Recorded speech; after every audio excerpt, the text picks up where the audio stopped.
이 시각 주요 뉴스입니다. 아들의 학교폭력 파문이 불거진 정순신 경찰 국가수사본부장이 임명 하루 만에 사의를 밝혔습니다. 아들의 흠결로 중책을 수행할 수 없다는 결론에 이르렀다며 피해자에게 용서를 구한다고 말했습니다. 윤석열 대통령은 아들의 학교폭력 문제가 불거진 정순신 변호사의 뜻을 존중한다며 임명을 취소했습니다. 야권이 인사검증 부실 책임을 물어야 한다며 공세의 고삐를 조인 가운데 윤희근 경찰청장의 책임론이 제기되고 있습니다. 더불어민주당 이재명 대표 체포 동의안이 내일 국회 본회의에서 표결 처리됩니다. 부결 가능성이 큰 것으로 분석되는 가운데 이탈표 규모에 따라 이재명 대표의 리더십이 흔들릴 수 있다는 전망이 나옵니다. 윤석열 대통령이 금융에 이어 통신 분야 과점 폐해까지 지적하자 공정거래위원회가 관련 대책을 내놨습니다. 휴대전화 보조금 상한을 높여 가격 경쟁을 촉진하고 알뜰폰 업체를 늘려 과점 구조를 깨기로 했습니다. 러시아가 우크라이나를 침공한 지 1년을 넘긴 가운데 미국 등 서방 진영이 직접적인 무기 지원과 추가 제재를 결의하며 러시아를 압박하고 있습니다. 하지만 중국과 인도의 반대로 G20 재무장관들이 공동 성명을 내지 못하는 등 우크라이나 전쟁을 둘러싸고 세계가 양분되는 양상입니다. 시청자 여러분 안녕하십니까? 굿모닝 YTN 3부 이어갑니다. 아들의 학교폭력 파문이 불거진 정순신 변호사가 경찰 국가수사본부장 임명 발표 하루 만에 낙마했습니다. 비판 여론이 커지자 흠결을 갖고 경찰 수사를 지휘하는 중책을 맡을 수 없다면서 뒤늦게 자진 사퇴했습니다. 김태원 기자입니다.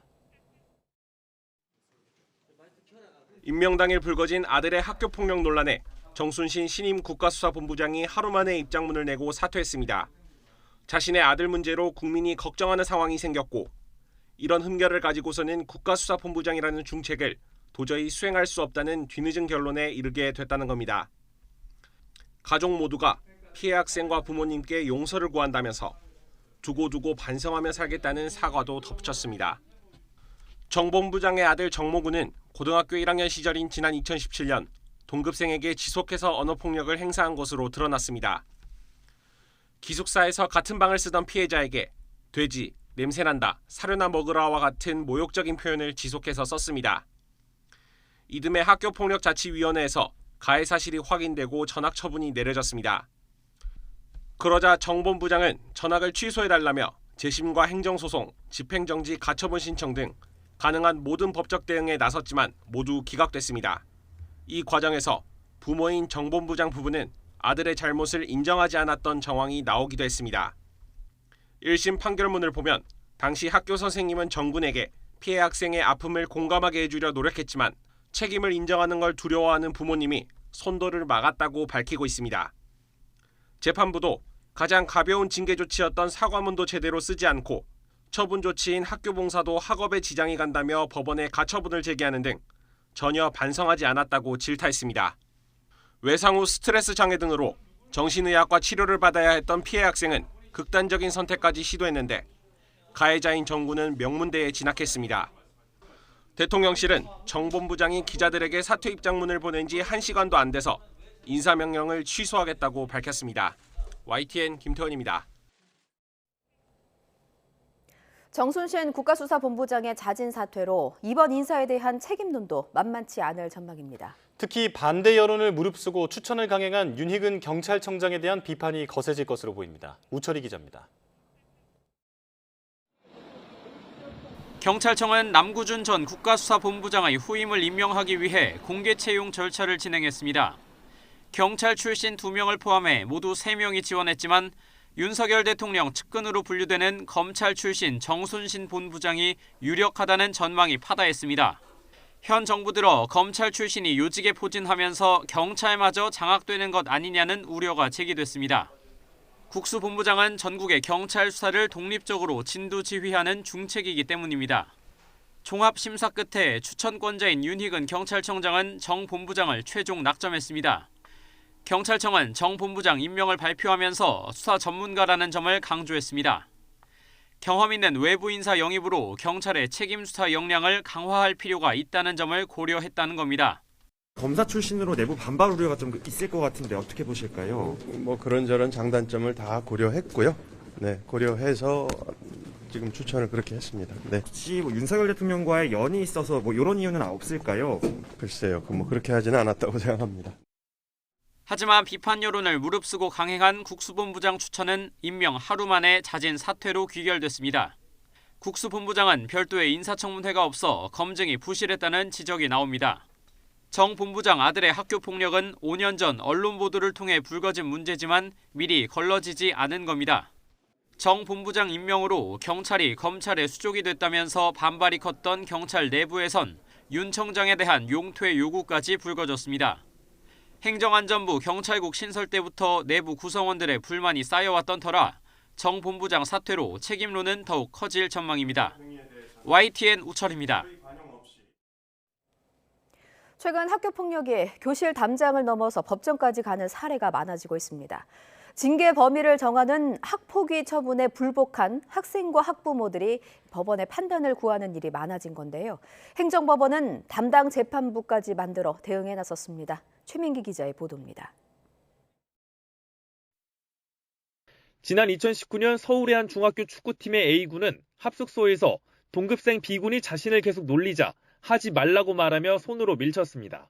그러자 B군의 구타가 이어졌고 이후 열린 학폭위에서 사건을 쌍방폭행으로 보고 A군에게도 서면 사과 처분을 내렸습니다. 이에 A군 측은 불복 소송을 냈고 법원은 학폭위 결정 취소 판단을 내렸습니다. 학폭위 처분에 불복해 법정까지 가는 사례가 꾸준히 늘고 있습니다. 현행법에 따라 학교폭력이 발생하면 1차로 교내 학교폭력대책자치위원회 조치로 학교장 처분이 내려집니다. 이 처분에 불복하면 교육지원청 단위 학교폭력대책심의위원회에 심의를 신청할 수 있고 최종적으로 법원의 판단을 구해볼 수도 있습니다. 지난 2020년 8천여 건 정도였던 학폭위 심의 건수는 이듬해 2배가량 뛰는 등 증가 추세로 이에 따른 불복 소송 사례도 많아지고 있습니다. 소송의 주된 원인은 교내 학폭위 결정에 대한 불신입니다. 학폭위 구성과 절차의 한계나 하자로 결과를 받아들이기 어렵다는 경우가 상당하기 때문입니다. 학폭위 구성원이 비법률 전문가로 구성되어 있는 경우가 대부분이기도 하고 다소 감정적으로 치우치는 경우도 없지 않다고 할 수 있어서 당사자들이 다소 그 결과를 납득하지 못하는 경우가 있는 것도 사실인 것 같습니다. 또 가해 사실이 학생 생활기록부에 기재돼 진학에 불이익을 받는 일을 막기 위해 일단 소송부터 하는 사례도 있습니다. 이처럼 소송 증가로 법원 부담이 커지자 서울행정법원은 지난 20일부터 학교폭력 전담재판부를 신설했습니다. 그간 법관 3명으로 구성된 합의부 재판부에서 다루던 학교폭력 사건을 이제는 법관 1인의 단독 재판부 3곳이 나눠 맡도록 해 사건 처리 신속성을 높인 겁니다. 학교폭력 사건에 대해 전문성을 기할 수 있는 측면에서 긍정적으로 평가할 수가 있습니다. 다만 과거 합의부에서 하던 사건을 단독재판부에서 맡음으로써 사건에 충실한 심리가 유지될 수 있을지에 대해서는 우려가 되는 면도 있습니다.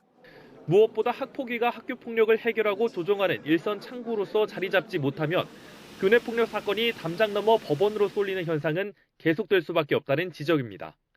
YTN 최민기입니다. 집권 여당의 새 대표를 뽑는 국민의힘 전당대회를 앞두고 후보들은 주말에도 총력전을 펼쳤습니다.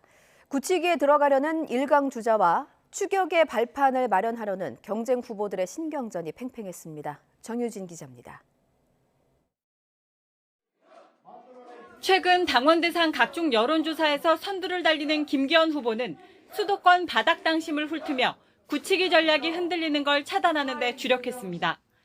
특히 땅 투기 의혹은 명백한 가짜뉴스라며 경쟁 주자의 사과를 요구했습니다. 안철수 후보는 터무니없는 허무맹랑한 이야기를 근거로 네거티브를 하면서 전당대회를 진흙탕으로 만든 것에 대해서 먼저 공개 사과할 것을 요구합니다. 내년 총선 승리를 위해선 원활한 당정 관계가 필수적이라고 거듭 목소리를 높였는데 안철수 후보가 내건 해법은 달랐습니다. 최대 격전지인 수도권 당원들을 상대로 외연 확장론으로 맞불을 놓은 뒤 김 후보를 겨냥했습니다. 도덕성 검증의 중요성을 강조하며 부동산 이슈의 불씨를 이어가 추격의 발판을 마련하겠다는 의도로 풀이됐습니다. 모든 후보들이 사실 도덕성이 정말로 중요하지 않습니까? 그건 정치의 기본 중의 기본이라고 생각합니다. 도덕성이 진흙탕이라고 생각하시면 안 되죠. 역시 1강 주자의 기세를 꺾는 데 초점을 맞춘 천하람 후보는 다른 후보와의 차별성을 부각하는 데 집중했습니다. 아들의 과거 학교폭력 논란으로 논란을 빚은 정순신 변호사를 향해 당권 주자 중 제일 먼저 국가수사본부장 사퇴를 공개적으로 요구했습니다. 2030 젊은 당원들과 여권 핵심의 비판적인 당내 일각의 표심을 염두에 둔 거라는 해석이 나왔습니다. 인사검증과 관련한 논란이 다시 되풀이되지 않으려면 우리가 고위공무원에 대한 인사검증 시스템, 그 역할 분담, 책임 소재를 훨씬 더 명확하고 체계화할 필요가 있다. 강성보수 당원의 지지를 놓고 김기현 후보와 경쟁하는 황교안 후보는 김 후보의 울산 땅 투기 의혹을 거듭 지적하며 공세의 끈을 놓지 않았습니다. 체포동의안 표결을 앞둔 민주당 이재명 대표까지 거론하며 공세 수위를 높였습니다. 3.8 전당대회 날짜가 다가올수록 당심을 잡기 위한 후보들의 각축전도 한층 거세지는 모습입니다. YTN 정유진입니다. 더불어민주당 이재명 대표 체포동의안 표결이 하루 앞으로 다가왔습니다. 어떤 결과가 나오든 정치권에 작지 않은 파장을 불러올 것으로 보이는데요. 부결 가능성이 크다고 하더라도 이탈표 규모에 따라 그 여파도 달라질 전망입니다. 박기환 기자가 분석했습니다. 더불어민주당은 지난주 의원총회를 통해 이재명 대표 구속영장은 부당하다는 데 뜻을 모았다며 당론 없는 자율투표만으로 압도적 부결을 자신했습니다. 이재명 당대표에 대한 검찰의 구속영장 청구와 정부의 체포동의안 제출이 매우 부당하다는 점을 의원들의 총의로 분명히 확인했습니다. 국민의힘과 정의당이 체포동의안 가결 입장이지만 민주당 169석에 야권 성향 무소속 의원들까지 합치면 부결 가능성이 높습니다. 이 경우 이 대표는 법원 영장심사는 피할 수 있지만 방탄국회 비판을 비껴가긴 어렵습니다. 그렇지 않아도 뭘 해도 방탄이라는 비난이 꼬리표처럼 붙은 상황에 부결 이후 당 지지율이 계속 저점을 찍는다면 내부 결석을 유지하기가 더는 어려워질 수 있습니다. 쪼개기 영장 가능성이 나오는 가운데 추가 영장까지 날아든다면 당내 위기감은 더 커질 수밖에 없습니다. 이 대표 체제 하에서 방탄 프레임에 갇혀가지고 꼼짝달싹 못하고 이 발버둥 칠수록 빠져드는 개미지옥 같은 이런 상황. 대통령실로부터도 그런 얘기가 있었고 뭐 계속 해가지고 올 거다. 뭐 제가 생각해도 그렇습니다. 민주당 내 이탈표 규모에도 관심이 쏠리고 있습니다. 민주당의 169석 이상 압도적 부결표가 나온다면 똘똘 뭉친 단일 대우를 확인하며 이 대표 체제는 한동안 탄력을 받겠지만 가까스로 부결의 문턱을 넘는다면 이 대표 리더십이 흔들릴 공산이 큽니다. 이 때문에 전국 주도권 싸움에서 밀리지 않으려는 소수 여당이 연일 민주당 내 이탈표심을 자극하고 있습니다. 백성은 범보다 무섭다는 말이 있습니다. 국민들이 다 보고 있습니다. 이재명 대표가 불법이 없다면 법원에서 걸러지지 않겠습니까? 그런 절차로 가야 민주당도 사는 것이지. 만에 하나 체포동의안이 가결된다면 이 대표는 치명타를 입게 됩니다. 구속 기로에 서는 것은 물론 당내 단일 대우 유지도 못할 만큼의 리더십 실종이 입증돼 대표직 유지 자체가 힘들어질 것이란 전망도 제기됩니다. 지금 단일 대우가 깨지면 당 분열이 빨라진다는 우려 탓에 민주당 내부에서도 체포동의안이 부결될 것이란 관측이 높습니다. 다만 부결되더라도 이탈표가 얼마나 될지에 따라 이재명 대표 리더십에 대한 평가도 크게 엇갈릴 것이란 분석이 나옵니다. YTN 박견입니다. 새해 들어 도발을 자제해오던 북한이 다시 미사일 발사를 재개하자 한미일도 연합훈련을 하며 경고를 보내고 있습니다. 하지만 다음 달 한미연합훈련을 빌미로 북한의 반발이 더 거세질 것으로 보이는데요. 대륙간 탄도미사일을 정상 각도로 발사하거나 7차 핵실험을 강행할 가능성도 나오고 있습니다. 신현준 기자의 보도입니다. 경제 살리기에 집중하던 북한이 갑자기 대륙간 탄도미사일 화성 15형을 쏘아올린 건 지난 18일. 새해 첫날 방사포 발사 이후 중단됐던 도발은 50일도 안 돼 재개됐습니다. 대륙간 탄도미사일 화성포 15형을 최대 사거리 체제로 고각 발사했습니다. 한미는 미 B-1B 전략 폭격기를 한반도에 전개하며 연합 공중훈련으로 맞대응했습니다. 그러자 북한은 초대형 방사포를 쏘며 청주 공군기지와 군산 미 공군기지를 위협했고 우리 군은 다시 F-35A 스텔스 전투기의 공중급유 모습을 처음으로 공개하고 동해상에서는 한미일 미사일 방어 훈련을 펼치며 안보 협력을 과시했습니다. 탄도미사일 표적 정보를 공유하고 탐지, 추적, 요격 절차를 숙달하는 데 중점을 두고 실시하였습니다. 다음 달 한미 연합훈련을 전후로 도발 수위는 대폭 높아질 것으로 보입니다. 북한이 가장 이제 반발하는 게 한미연합훈련이거든요. 대규모의 야외 기동 훈련까지 들어있고 상당히 고강도의 북한의 반발이 집중적으로 이어질 가능성이 있고요. 북한의 연이은 대응은 핵 지렛대 전략이라는 게 전문가들의 분석인데 또 다른 카드로는 대륙간 탄도미사일 정상각 발사나 7차 핵실험이 거론됩니다. 한미 군 당국은 핵 추진 잠수함 훈련 시설 방문 등 경고 메시지를 보내며 억제 전략에 골몰하고 있지만 북한의 도발 질주는 계속될 것으로 전망됩니다. YTN 신현주입니다.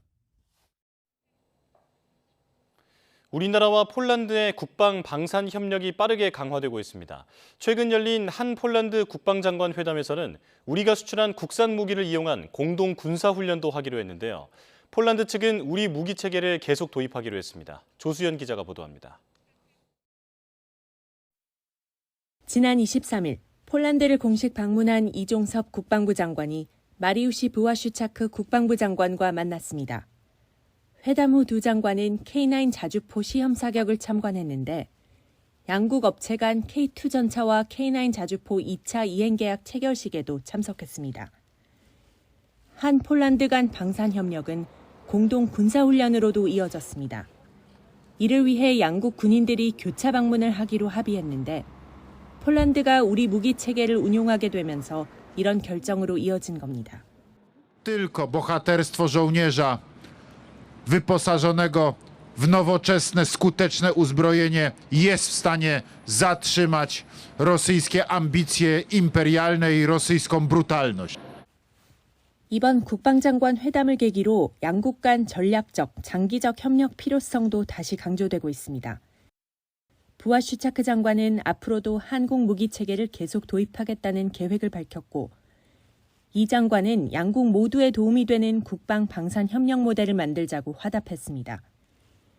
양측은 국방 방산 협력을 체계적으로 관리하기 위한 장관급 정례 협의체도 구성하기로 했습니다. 아울러 지난해 양국 방산 기업 간 총괄 계약을 바탕으로 2차 이행 계약도 가속화할 것으로 보여 우리나라가 유럽 국가들과 방산 협력을 확장해 나갈지 관심입니다. YTN 조수현입니다. 이번 주말로 러시아의 우크라이나 침공이 1년을 넘겼지만 전망은 여전히 안개 속입니다. 미국 등 서방 진영이 직접적인 무기 지원과 추가 제재를 결의한 가운데 중국 등이 러시아 편에 서면서 세계가 양분되고 있습니다. 보도에 이상순 기자입니다. 러시아의 우크라이나 침공 1년을 맞아 유럽연합 EU가 10차 대러 제재안에 합의했습니다. 우르줄라 폰 데어 라이엔 EU 집행위원장은 트위터를 통해 역대 가장 강력하고 광범위한 제재를 부과한다고 밝혔습니다. 제재안에는 드론과 미사일, 헬기 등 러시아 무기 체계에 사용되는 50여 개의 전자부품에 대한 수출 제한 조치가 포함됐습니다. 또 러시아의 전쟁을 선전하거나 확산을 지원하는 단체에 대한 제재도 강화됩니다. 젤렌스키 우크라이나 대통령은 러시아에 대한 추가 제재를 환영하며 승리를 자신했습니다. Чи нам по силах перемогти? Так, ми здатні на це у єдності, рішучо і незламно. Ми здатні завершити російську агресію вже цього року. Німеччина була разом з нами від перших хвилин. 인도에서 열린 G20 재무장관 중앙은행 총재 회의도 우크라이나 침공이 뜨거운 이슈였습니다. 주요 20개국 대부분은 공동 성명에 러시아에 대한 강력한 비난이 포함돼야 한다고 주장했습니다. 하지만 당사국인 러시아뿐만 아니라 중국과 인도가 사실상 반대의 공동 성명을 내지 못했습니다. Although there was what you would call not a chair or not a communique, but only an outcome statement, I would still think we've made good progress in having all the ministers on board. 인도와 중국은 러시아의 즉각적인 철군을 요구한 지난 23일 유엔의 평화 결의안에도 기권했습니다. 인도는 국제사회의 제재에도 불구하고 러시아산 원유 수입을 크게 늘렸고 중국은 더 나아가 전제 조건 없는 평화협상 재개까지 요구하고 있습니다. 중국이 이렇게 점점 더 러시아에 기우는 건 물론 서방 진영이 원하는 구도가 아닙니다. La Chine doit aujourd'hui nous aider à faire pression sur la Russie, évidemment, pour qu'elle n'utilise jamais ni le chimique ni le nucléaire, ce que la Chine a déjà fait, mais qu'elle arrête cette agression en préalable à une négociation. 우크라이나 전쟁을 계기로 세계가 미국과 유럽을 중심으로 한 자유민주 진영과 중국과 러시아로 대표되는 권위주의 진영으로 갈라지면서 신냉전 시대에 대한 우려가 현실화될지 주목되고 있습니다. YTN 이상순입니다.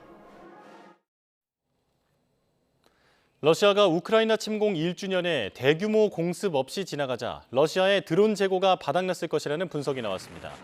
영국 국방부는 1일 브리핑에서 러시아군이 샤헤드 136 등 이란제 드론을 소진한 것으로 보인다고 밝혔습니다. 영국 국방부는 그 근거로 지난 15일 이후 지금까지 열흘간 우크라이나에서 이들 드론이 사용됐다는 기록이 전혀 없었다고 전했습니다. 젤렌스키 우크라이나 대통령은 한국산 무기가 지원된다면 긍정적일 것이라고 말했습니다. 젤렌스키 대통령은 전쟁 1주년을 맞아 연 기자회견에서 최근 옌스 스톨텐베르그 나토 사무총장이 한국 정부를 상대로 무기 지원을 요청한 데 대해 이같이 밝혔습니다. 젤렌스키 대통령은 또 한국 지도부 초청을 진행하고 있으며 우크라이나 국무총리의 한국 방문도 추진 중이라며 양국 관계에 굉장히 관심이 크다고 말했습니다.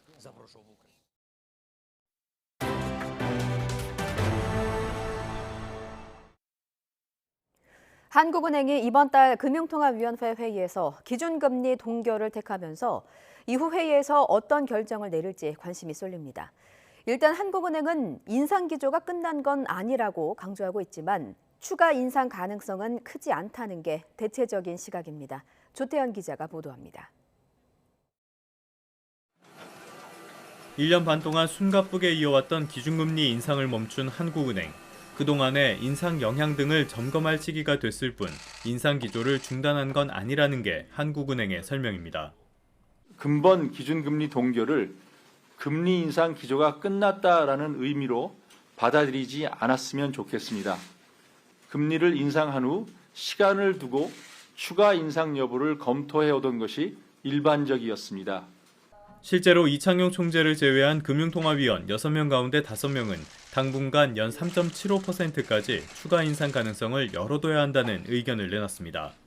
다만 실제 추가 인상 가능성은 크지 않다는 게 대체적인 시각입니다. 가장 큰 이유는 경기 침체의 우려입니다.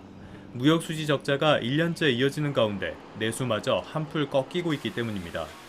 최근 정부가 경기 둔화를 처음으로 공식화했고 한국은행 역시 올해 경제 성장률 전망치를 기존 1.7%에서 1.6%로 한 단계 낮춘 상태입니다. 이런 상황 속에서 경기에 악재가 될 게 분명한 기준금리 인상을 다시 선택하는 건 부담이 클 수밖에 없습니다. 경기에 대해서도 언급을 하셨기 때문에 어쨌든 일단 지금 현재 조건이 좀 계속 이어진다라면은 상당 기간 동결적으로 좀 가지 않을까 이렇게 좀 보시는 게 맞는 것 같습니다. 좀처럼 정상 궤도에 돌아오지 못하는 부동산도 걱정거리입니다. 부동산 시장이 무너지면 부동산 프로젝트 파이낸싱, PF를 시작으로 금융 전반이 흔들릴 수 있다는 점도 추가 인상을 꺼릴 것으로 보는 배경 가운데 하나입니다. 가계 부채에 대한 부실화 우려감이 상당히 있고요. 기업 금융 쪽으로는 지금 PF 쪽에서 단기 시장 쪽에서의 조달 금리 수준이 상당히 높아지면서 저축은행 이런 쪽에서의 문제점들이 좀 드러나고 있기 때문에 다만 변수는 역시 미국입니다. 미국 연방준비제도가 예상보다 더 오래 기준금리 인상 기조를 이어갈 것이란 전망이 나오고 있기 때문입니다. 원달러 환율이 다시 치솟는다면 한국은행도 추가 금리 인상을 검토할 것이란 전망이 나옵니다. YTN 조태현입니다. 최근 수도권에서 분양한 아파트 중에 미계약분이 속출했지만 선착순 분양을 거치며 속속 팔리고 있습니다. 전문가들은 입지와 분양가 경쟁력을 갖추면 투자 수요는 여전하다는 점을 입증한다며 향후 옥석 가리기가 심화될 것이라고 전망합니다. 이동우 기자입니다. 경기도 안양시 동안구에 올해 11월 완공을 앞두고 후분양하고 있는 대단지 아파트 모델하우스. 청약자 30여 명이 줄을 서서 입장을 기다리고 일부는 텐트를 치기도 했습니다. 선착순 분양에 들어가자 로열동과 로열층을 먼저 잡으려 사람들이 몰린 것입니다. 선착순 분양의 경우 계약자가 직접 동호수를 지정할 수가 있어서 빗속에서도 대기줄이 50m 정도 이어지는 진풍경이 벌어지기도 했습니다. 1, 2순위 청약에서 평균 경쟁률이 0.3대 1에 그치자 분양가를 10% 내리고 발코니 확장과 시스템 에어컨 등을 무상 제공하는 것도 관심을 끄는 측면이 있습니다. 초기 계약률이 59%에 그쳤던 광명시 철산동 3,800여 가구 규모 대단지 아파트. 이 아파트도 무순위 청약을 거치고도 500여 가구가 남았었지만 선착순 분양에 사람이 몰리며 완판을 앞두고 있습니다. 청약 당시에는 다소 아쉬움이 있었습니다만은 우수한 입지와 선호도 높은 브랜드 그리고 정부의 부동산 규제 완화 정책까지 일정 부분 효과를 발휘하면서 선착순 분양에서 대부분 분양이 완료되었습니다. 이외에도 초기 계약률 59%였던 서울 성북구 장위자이 레디언트 등이 선착순 분양에서 대부분 완판됐습니다. 이에 따라 다음 달 둔천주공 소형 평형 미계약분 800여 가구의 무순위 청약 완판 여부에 관심이 쏠립니다. 현재는 서울 거주자만 무순위 청약을 할 수 있는데 거주 지역에 관계없이 신청할 수 있도록 제도가 개편되면 잔여 가구 해소에 도움이 될 것으로 예상됩니다. 하지만 지방의 경우 특별공급 청약에 단 한 명도 신청하지 않거나 1순위 청약에 한 명이 신청하는 등 심각하게 부진한 성적표를 받고 있습니다. 전문가들은 비록 부동산 침체기이지만 입지가 좋고 가격 경쟁력이 있을 경우 청약 수요는 여전하다고 강조합니다. 다만 지역에 따라 청약 양극화는 더욱 심화될 수밖에 없다고 전망합니다. YTN 이동호입니다. 윤석열 대통령이 금융에 이어 통신 분야 과점 폐해까지 지적하자 공정거래위원회가 관련 대책을 내놨습니다.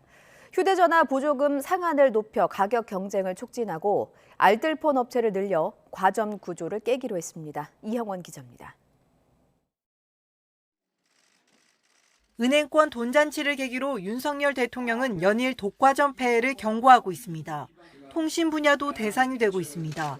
서민 삶에 직결된 필수 서비스의 과점 체제를 깨지 않으면 피해가 고스란히 국민한테 돌아간다며 압박에 나선 겁니다. 공공재 성격이 강하고 과점 상태를 유지하고 있는 정부의 특허 사업입니다. 물가 안정을 위한 고통 분담에 자발적으로 참여할 필요가 있다고. 먼저 반응한 건 LG유플러스입니다. 최근 개인정보 유출과 접속 장애 사태를 빚은 만큼 발빠르게 대책을 내놓은 겁니다. 정보 보호를 위한 투자는 물론 기존보다 최대 30% 저렴한 요금제를 출시해 가계 통신비 부담을 낮추기로 했습니다. 저희 모든 사업의 출발점은 고객이라는 점을 되새겨 고객 관점에서 기본부터 다시 점검하겠습니다. 다른 통신사도 잇따라 저렴한 요금제를 출시하고 있습니다. 하지만 정부는 충분치 않다고 판단해 경쟁 활성화 방안을 내놨습니다. 공정거래위원회는 보조금 확대로 휴대전화 유통시장의 가격 경쟁을 촉진하기로 했습니다. 현재 공시지원금의 15%까지인 추가 지원금 상한을 30%까지 늘리겠다는 겁니다. 이동통신 3사의 독과점을 견제할 수 있도록 신규 사업자의 시장 진입도 유도할 방침입니다. 이를 위해 기간통신 사업자인 SKT에 통신망 도매 제공 의무를 연장해 알뜰폰 사업 기반 강화를 추진합니다. 이 밖에 일정 시간을 넘는 서비스 장애에만 배상 책임을 지도록 한 불공정 약관을 손보는 등 소비자 권익 침해 행위에는 엄정 대응한다는 방침입니다. YTN 이영훈입니다. 경기도 화성의 한 고등학교에서 신입생 300여 명의 개인정보와 내신 성적이 유출된 것으로 드러났습니다. 경기도 교육청은 지난 23일 경기 화성에 있는 모 고등학교가 신입생 300여 명 전체의 이름과 생년월일, 휴대전화 번호, 내신 점수 등 정보를 학교 홈페이지에 게재했다고 밝혔습니다. 경기도 교육청은 당시 해당 학교가 학부모로부터 이에 대한 전화를 받고 10여 분 만에 문제의 게시글을 삭제했고 학교 교직원이 신입생 반배정 파일을 수정하는 과정에서 실수가 있었던 것으로 파악된다고 설명했습니다. 마약류를 투약한 혐의를 받는 배우 유아인 씨가 프로포폴을 1년 동안 73차례 투약한 것으로 드러났습니다. 서울경찰청 마약범죄수사대는 식품의약품안전처로부터 유 씨가 지난 2021년 1월부터 12월까지 모두 73차례에 걸쳐 프로포폴을 투약했다는 수사 의뢰서를 받았습니다. 경찰은 조만간 유 씨를 불러서 조사할 방침입니다. 인구 감소 속도가 빨라지고 있는 우리나라를 놓고 세계사에 유례없는 인구 소멸 수준의 감소라는 진단이 나오고 있습니다. 이대로라면 인구 5천만 명이 무너지는 시기가 예상보다 더 빨리 올 거란 전망입니다. 김평정 기자입니다. 다음 달 폐교를 앞둔 서울 화양초등학교입니다. 지난해 84명만 다닐 정도로 학생 수가 줄어 결국 문을 닫는 겁니다. 실제로 지난해 서울은 전국에서 가장 아이를 적게 낳는 도시가 됐습니다.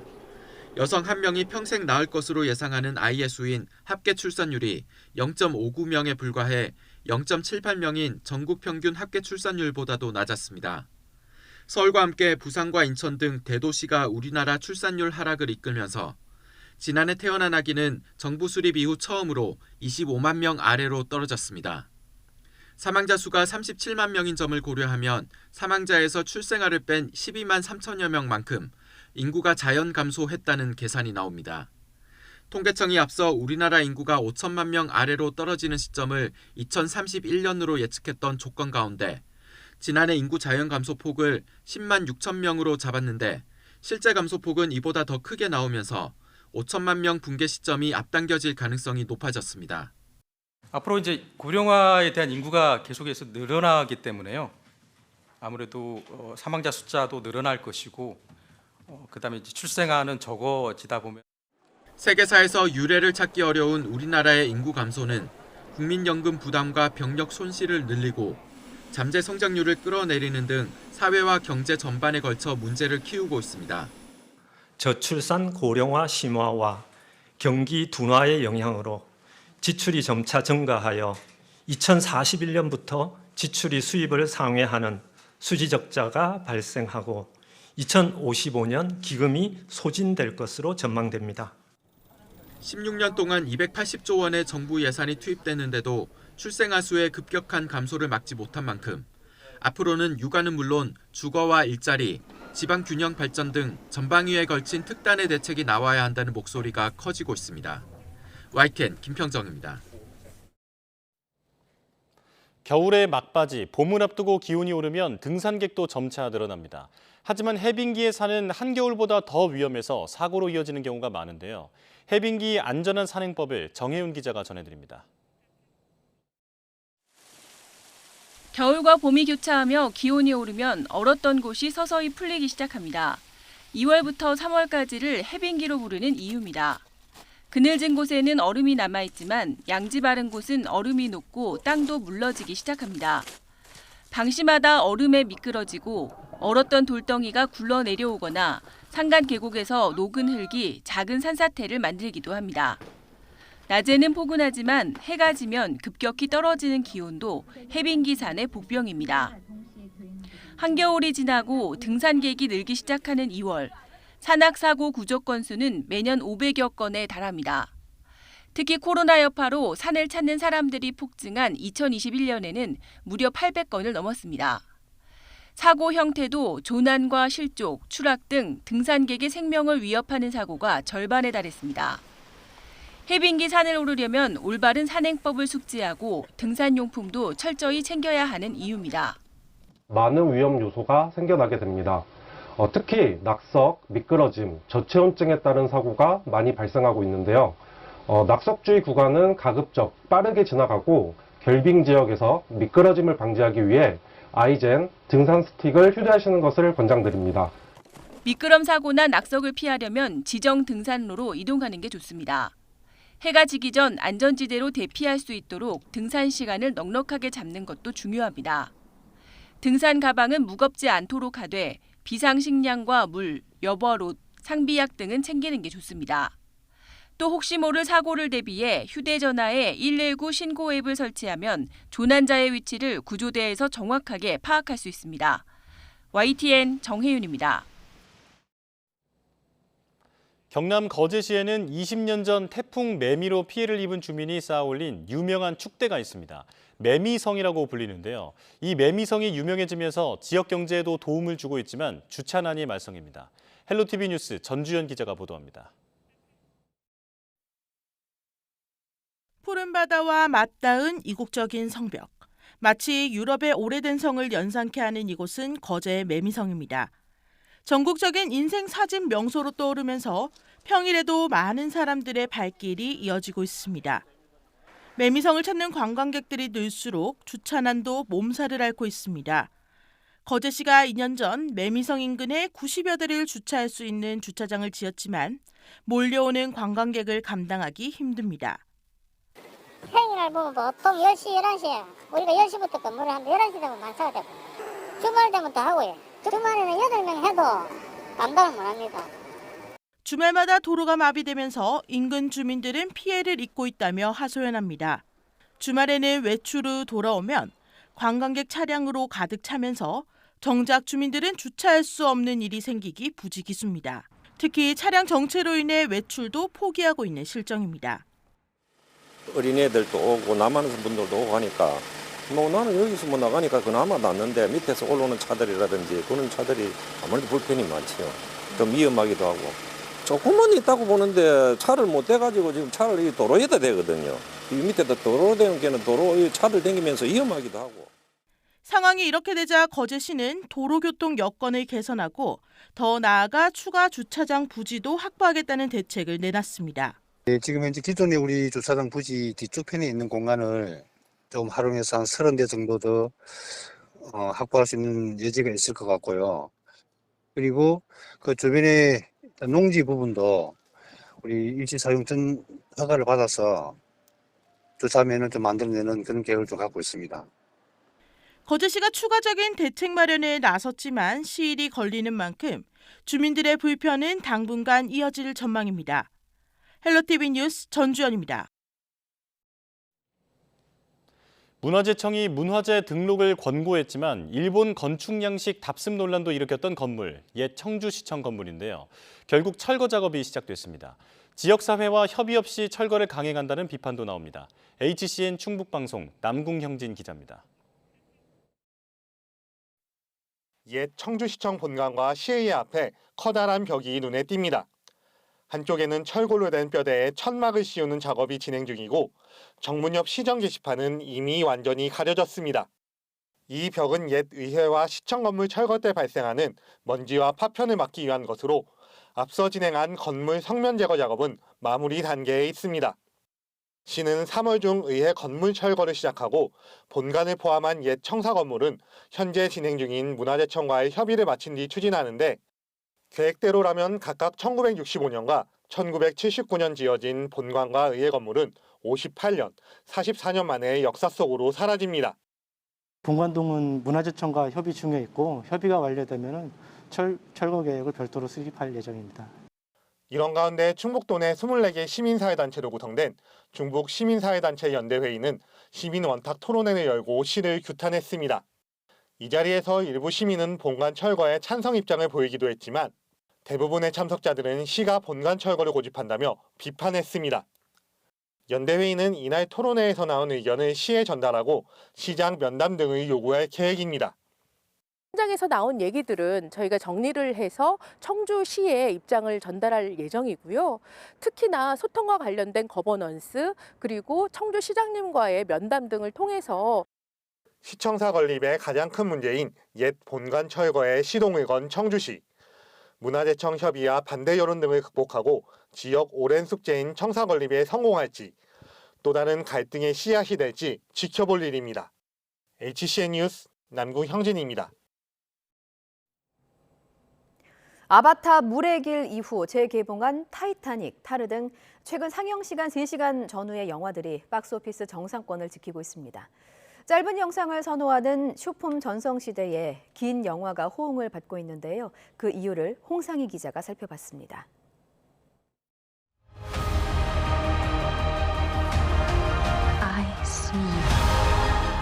올해 국내 첫 1000만 관객 기록을 세운 아바타 물의 길의 상영 시간은 3시간 12분. 라라랜드, 위플래시의 데이미언 셔젤 감독 연출과 화려한 출연진으로 화제를 모은 바빌론은 3시간 9분. 25주년을 맞아 재개봉한 타이타닉은 3시간 15분의 러닝타임으로 역대 전 세계 박스오피스 3위에 오르는 흥행을 기록했습니다. 짧은 영상, 쇼폼이 대세인 요즘 박스오피스 상위권을 차지하는 외화 대작들의 상영 시간은 점점 길어지고 관객들도 호응하는 추세입니다. 3시간 10분인데 너무 길지 않나요? 길면 더 좋죠. 같은 값인데요. 다음 달 열리는 아카데미 시상식에서 작품상과 여우주연상 등 6개 부문 후보에 오른 타르는 2시간 38분. 4월 개봉을 앞둔 조닉4도 2시간 49분으로 시리즈 가운데 가장 깁니다. 마블 시리즈나 아바타 등 히트작 속편이 과감하게 상영 시간을 늘리면서 최근에는 영화적 체험을 강조하며 긴 러닝타임을 보이는 영화들이 늘고 있습니다. 짧은 콘텐츠가 증대할수록 오히려 그 반대쪽에 풍부하고 깊이 있는 볼거리들을 원하는 문화 심리가 같이 등장하게 되면서 짧게 가볍게 보기와 깊이 보기, 일종의 디깅 문화가 같이 양립하고 있다는 것을 이제 알 수가 있는 거죠. OTT 확산이 오히려 긴 영화의 흥행에 영향을 미쳤다는 분석도 나옵니다. OTT에서 전편 몰아보기에 익숙해진 관객들에게 긴 상영 시간의 부담이 덜해졌고 비싼 영화 관람료를 내는 거라면 차별화된 콘텐츠를 소비하고 싶다는 심리도 작용한다는 것입니다. 국내 영화의 경우 지난해 한산 용의 출연의 감독 확장판인 2시간 30분짜리 한산 리덕스가 개봉했고 최종훈 감독의 외계인이 시리즈로 제작돼 2부 개봉을 기다리고 있습니다. YTN 홍상입니다. 시시각각 변하는 하늘은 예술가들에게 영감을 주는 소재 중에 하나인데요. 구름과 노을 등 하늘 풍경에 매료된 작가들이 회화와 설치 미술 등 다양한 영역에서 독창적인 작품들을 선보이고 있습니다. 이교준 기자입니다.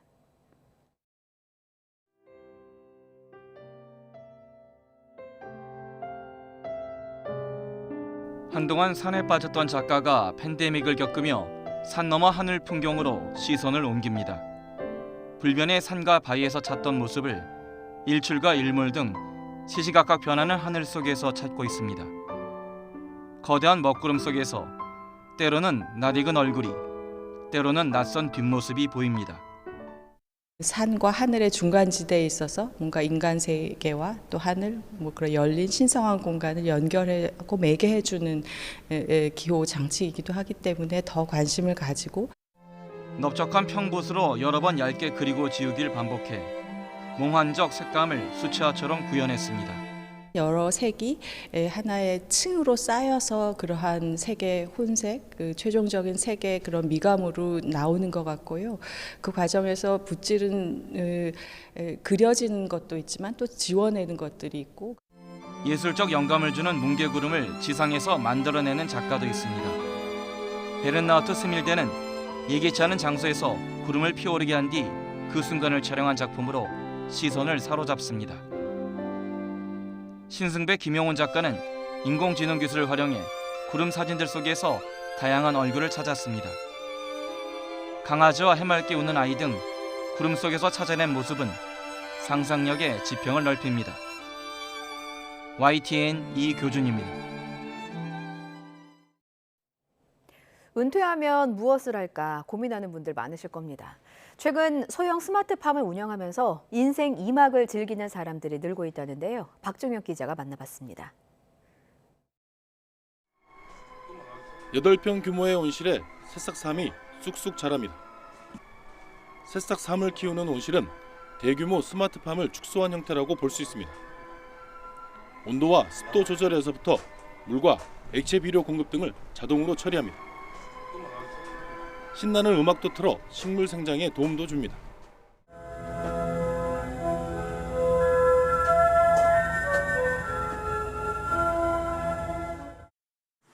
은퇴한 지 2년 된 안병진 씨는 이 소형 스마트팜으로 인생 2막을 시작했습니다. 10억 원을 들여 소형 스마트팜 20동을 운영하고 있는데 월 수익은 3천만 원 정도입니다. 스마트팜에서는 제 할 일 해가면서 그냥 쉽게 잠시 이렇게 와가지고 그냥 소일거리 삼아서 하는데 수입은 상당히 많이 올라갑니다. 소형 스마트팜을 제조하는 경남의 한 업체입니다.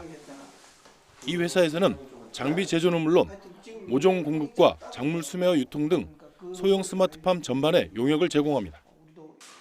지난 2019년 매출은 22억 원가량, 지난해에는 320억 원을 기록했습니다. 불과 3년 만에 15배가량 성장한 겁니다. 그만큼 소형 스마트팜을 운영하는 사람들이 늘었다는 얘기입니다. 은퇴자들이 쏟아져 나오고 있고 그다음에 조기 퇴직자들이 많이 나오고 있습니다. 그분들이 정년퇴직을 하시고 나서 뭘 할까에 대한 고민 때문에 저희 스마트팜을 많이 찾고 있습니다. 지난해 전 세계 스마트팜 시장 규모는 482조 원. 국내 시장도 오는 2024년이면 5조 원 이상 성장한다는 예측입니다. 따라서 인생 2막을 준비하는 은퇴자들의 소형 스마트팜에 대한 관심도 높아질 전망입니다. YTN 박종혁입니다. 코로나19가 잦아들면서 각급 학교의 졸업과 입학식도 대면 행사로 열리고 있는데요. 울산의 한 대학교에 아주 특별한 학생들이 입학했습니다. 지난해 2월 울산에 정착한 아프가니스탄 특별 기여자 가운데 6명입니다. JCN 울산중앙방송 박영훈 기자입니다. 모처럼 많은 신입생들이 체육관에 모였습니다. 코로나19가 잦아들면서 4년 만에 대면으로 열린 울산과학대학교 입학식입니다. 신입생 여러분, 우리 울산과학대학교에서 쉼없이 도전하고 또 그 속에서 겪는 실패가 여러분 자신을 위대한 성공으로 한 걸음 한 걸음 다가서게 할 것입니다. 여러분의 빛나는 대학생활을 위해서 응원의 박수를 보냅니다. 이번 입학식에는 지난해 2월 울산에 정착한 아프가니스탄 특별기여자 학생 6명도 참석했습니다. 아프간 기여자 학생들은 울산 동구에서 고등학교를 졸업하고 모두 울산과학대 글로벌 비즈니스학과에 입학하게 돼 가슴이 벅차기만 합니다. 기분이 너무 좋아요. 그러니까 너무 행복하고 대학교 가서요. 너무 좋아요. 내가 아르바이트도 하고 싶어요. 우리 오늘 대학교에 와서 기분이 좋아요. 한국 사람 친구들이 같이 공부하고 싶어요. 한편으로는 아직 한국말이 서툴어 걱정하기도 했습니다. 공부 잘 하고 싶어요. 한국말이 너무 걱정해요. 아프간 기여자 입학생들은 입학식이 끝나고 진행된 레크레이션과 학과별 오리엔테이션에도 참여해 신입생들과 함께 어울리며 한국에서의 꿈에 부풀었습니다. JCN 뉴스 박영훈입니다. 네, 오늘 아침도 두꺼운 외투가 필요합니다. 현재 서울 기온이 영하 3.1도로 다소 추운데요. 낮에는 9도까지 올라서 온화하겠습니다. 단 일교차는 10도 이상 크게 벌어지겠습니다. 맑은 날씨가 이어지면서 건조함도 더해지고 있습니다. 서울 등 내륙 곳곳에 건조주의보 이어지고 있으니까 불조심해 주시길 바랍니다. 오늘 전국이 쾌청하겠습니다. 다만 영동 지방은 어제 내린 눈이 얼어서 곳곳이 미끄러우니까 안전에 유의해 주시길 바랍니다. 현재 춘천은 영하 6.5도고요. 낮에는 온화합니다. 서울 9도, 춘천 10도, 부산 12도 예상됩니다. 날씨였습니다. 굿모닝 YTN 마칩니다. 시청해주신 여러분 고맙습니다.